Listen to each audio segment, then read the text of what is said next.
Super trending part time లేదా full time business opportunities కోసం చూస్తున్నారా?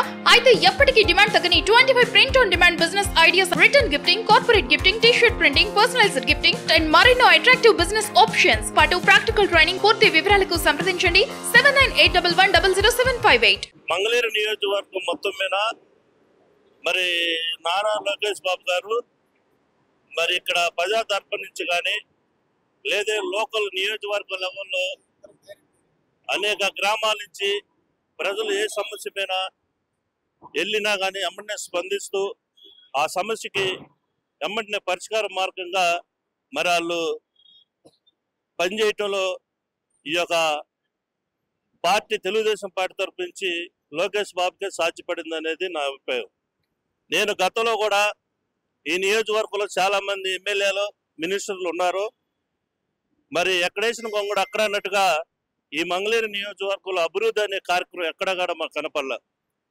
మరి ఈ ప్రభుత్వం ఏర్పాటయ్యి నారా లోకేష్ బాబు గారి ఒక నియోజకవర్గం ఎమ్మెల్యే అయిన తర్వాత పనులు చాలా వేగంగా మరి తెనాలి రోడ్డు అనేది చాలా భయంకరంగా గుంటలమయమైపోయింది. ఇవాళ బ్రహ్మాండంగా చేస్తూ ఉన్నాడు. మరి అట్నే రాజధానిలో వెళ్ళే రోడ్లు కానీ ఎక్కడైనా సరే కూడా చిన్న రిమార్క్ కార్డు లేకుండా అన్ని కూడా బ్రహ్మాండమైన రీతిలో పనిచేస్తున్న నాయకుడు లోకేష్ బాబు గారు. ఏపీ మొత్తం మీద సోషల్ మీడియా హ్యాండ్లింగ్ ఒకటి ఇచ్చారు, ఒక మెయిల్ ఇచ్చారు. మీకు ఏదైనా ప్రాబ్లం ఉంటే నాకు మెయిల్ చేయండి, నేను వెంటనే రెస్పాండ్ అవుతా అంటున్నారు. అదే విధంగా రెస్పాండ్ అవుతున్నారు. కువైట్ లో ఇరుక్కుపోయిన వాళ్ళని కూడా వెంటనే తీసుకొస్తున్నారు ఎవరైతే ఇబ్బంది పడుతున్నారో. ఇది ఎలా చూస్తారు? అంటే ఒక మీ నియోజకవర్గమే కాదు, ఏపీ మొత్తం మీద కూడా ఆయన మరి ఎంతో సీనియర్ అయినటువంటి నాయకుడు. ఈ రాష్ట్రానికి దిశ దశ చేసిన ముఖ్యమంత్రి కొడుకు లోకేష్ బాబు గారు.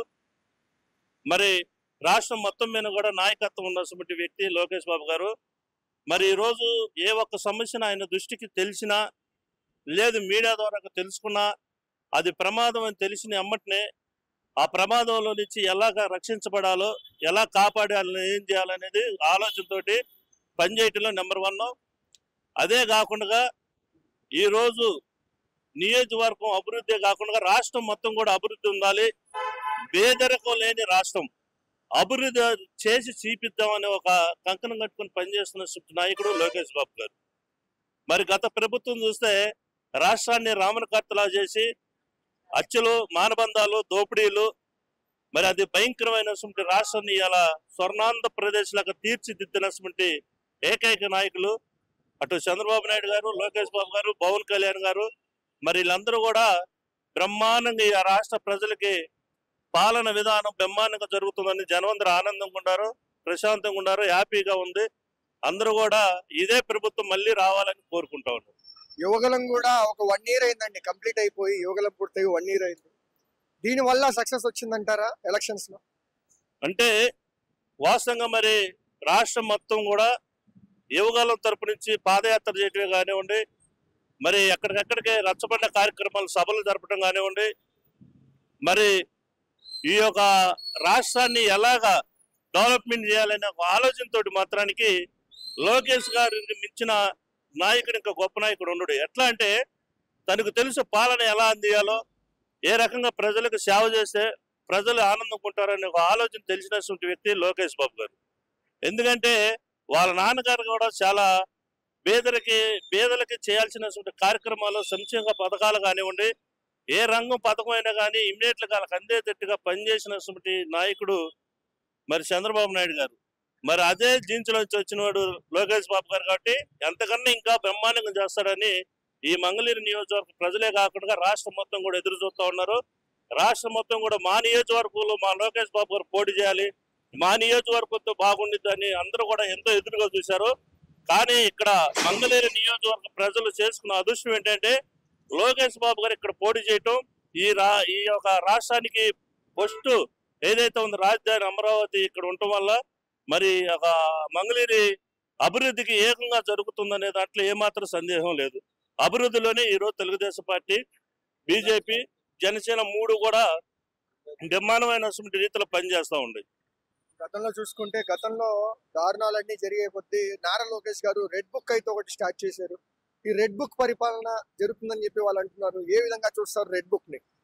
అది రెడ్ బుక్ అనేది వైసీపీ ప్రభుత్వం 2019 నుంచి 2024 వరకు ఏ రకమైన అయితే హత్యా రాజకీయాలతో కూడుకున్న రాజకీయాలు ఆ యొక్క జగన్మోహన్ రెడ్డి పరిపాలన విధానం, వాళ్ళ మంత్రులు, వాళ్ళ ఎమ్మెల్యేలు, వాళ్ళ కార్యకర్తలు, వాళ్ళ యొక్క ఉన్నటువంటి టీం మొత్తం కూడా మరి కులాలకు అతీతంగా రాష్ట్రంలో ఉన్నటువంటి దళితుల పైన కానీ, బీసీల పైన కానీ, అదేవిధంగా ఓసీల పైన కానీ వాళ్ళు చేసినటువంటి అనేక రకాలైనటువంటి దారుణాలు.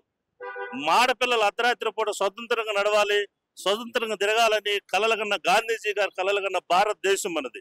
అలాంటి భారతదేశంలో మరి ఒంటరి ఆడకూతురు ఇలా రోడ్డు మీదకి రావాలంటే 2019 నుంచి 2024 అల్లాడిపోయి చచ్చిపోతున్నారు. మానబంధం చేసి చంపేయటం, మానబంధం చేసి చంపేయటం. తాడాపల్లిలో ఒక రాష్ట్ర ముఖ్యమంత్రి నివాసం ఉంటే ఒక 100 గజాల దూరంలో ఒక మహిళల్ని 3 వ్యక్తులు అతి దారుణంగా రేపు చేసి చంపితే మరి ఆ ప్రభుత్వం ముద్దాలు పట్టుకోలేని పరిస్థితి ఆ రోజు. ఆ రకంగా బోట్లోనే పారిపోయి మరి ఈ రకంగా ఈ రోజు కూడా శిక్షించలేనటువంటి దత్తమ్మ ప్రభుత్వం ఆనాడు జగన్మోహన్ రెడ్డి ప్రభుత్వం.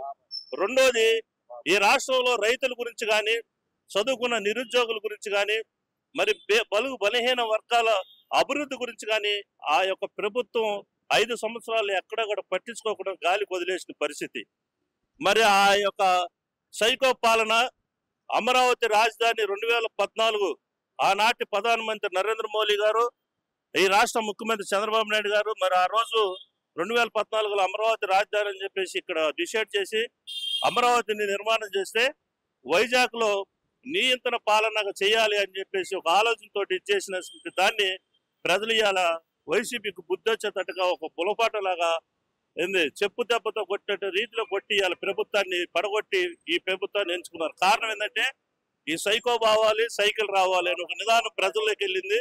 రాష్ట్రం ఎవరైతే అనుభశాలుడు ఉంటారో, రాష్ట్రం ఎవరైతే అభివృద్ధి చేయగలుగుతారో అలాంటి వ్యక్తి కావాలని ఆ వ్యక్తిని కోరుకోనల్లా ప్రజలు ఓట్ల ద్వారా గెలిపించుకొని నాయకులుగా ఈ రోజు పాలన జరిగిస్తా బ్రహ్మాండంగా అభివృద్ధి జరుగుతూ ఉంది.